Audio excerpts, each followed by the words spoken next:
We all want to live a fulfilled life and see our dreams come true. Yet, we all experience a certain dissatisfaction with the way our present lives are. Deep down, it doesn't really matter if our dreams come true or not, if we become successful or not. There's always a feeling that something is missing in our life here and now. We are always searching for something more. We are told to let go of what is holding us back, to try something new, to reinvent ourselves. We are told to live in the moment as if nothing else matters. But will this really save us from the existential void we are experiencing? The 2022 sci-fi film Everything, Everywhere, All at Once explores this issue. We meet Evelyn, a Chinese-American immigrant whose current life is anything but fulfilled. Her laundromat business is being audited by the IRS. Her naive husband is just a burden she has to carry. Her daughter's lifestyle is causing problems she doesn't want to deal with. To make matters worse, she can't hide from her demanding father that her current life is a big failure. As Evelyn struggles to save her business, she is unexpectedly pulled out of her ordinary life. She discovers the existence of multiverses and the ability to access the body and memories of her parallel selves.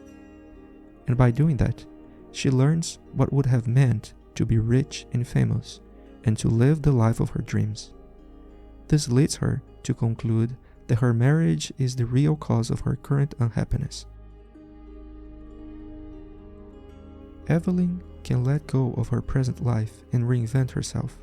She can embrace her calling to fight chaos and the multiverse instead of fighting to keep her business open. She can finally live the fulfilled life of a hero. She embraces her mission until she discovers that the enemy she must destroy, Jobu Tupaki, is a parallel version of her daughter. So destroying the enemy would ultimately mean letting go of her own daughter. It is the sacrifice she must make to save herself and the multiverse.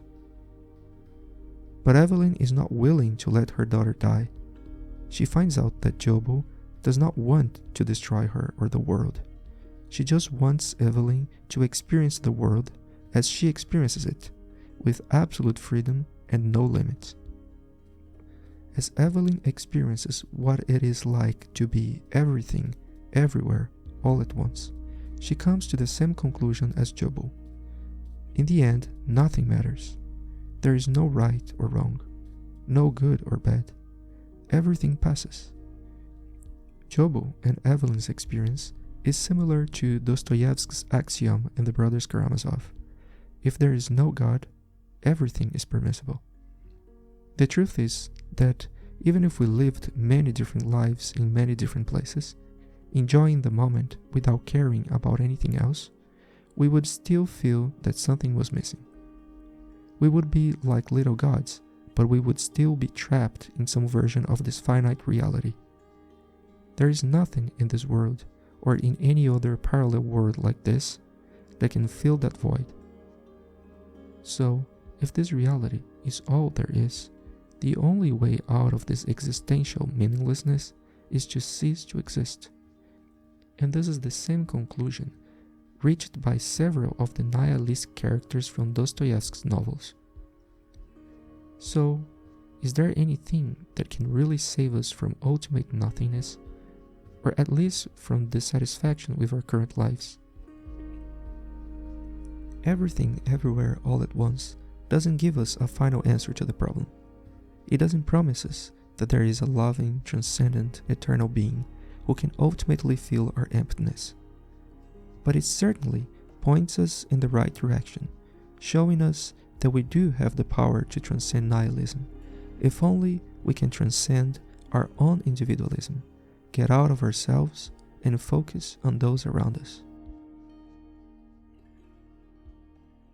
Like Evelyn at the end of the film, we may have come to see reality with new eyes. Maybe we've realized that we've been fighting the nothingness in our lives with the wrong weapons. Like her, We may have underestimated the power of kindness. We may have mistaken love for weakness and naivety. But it is never too late to learn this new way of fighting. And in doing so, we may find meaning again in our present lives, as Evelyn did. We may even find that there is something greater that transcends all and gives ultimate meaning to our existence. So what are we waiting for?